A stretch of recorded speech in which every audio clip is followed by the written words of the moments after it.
Hello guys, আমি হলাম মুস্তাফিজুর রহমান এবং আমি আপনাদেরকে দেখাতে চলেছি আমার এই ছোট্ট খাটো স্টুডিওর ব্যাপারে। এই যে আমার পিছনের পর্দাটি দেখতে পাচ্ছেন না ভাই, এই পর্দাটি আনুমানিক কত পড়তে পারে? মাত্র 10 টাকা পড়েছে।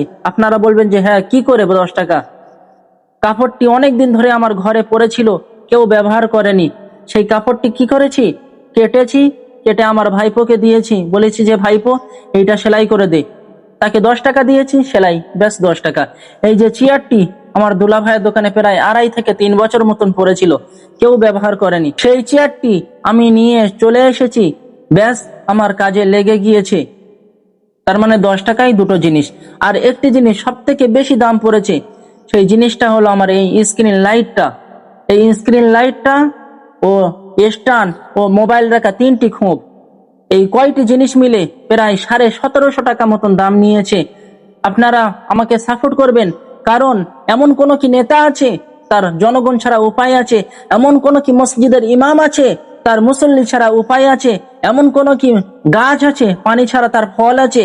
এমন কোনো কি মাদ্রাসার শিক্ষক আছে তার ছাত্র ছাড়া তার জ্ঞান দেখানোর ও জায়গা আছে?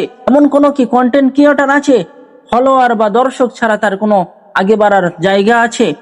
আপনারা যদি সাপোর্ট করেন তবেই কিন্তু আমি আগে বাড়তে পারবো, তাছাড়া কিন্তু না। ভাই, আমি এর আগে কিন্তু কোনোদিনের তার আঞ্জুমানেও উঠিনি, কোনো জায়গায় বক্তৃতাও দেইনি। এই যে বক্তৃতাগুলো দিচ্ছি না ভাই, প্রচুর কষ্ট হচ্ছে। তাই বলছি ভাই, ভিডিওটি বেশি বেশি করে শেয়ার করে দিন ও সকলের দেখার সুযোগ করে দিন। Bye bye.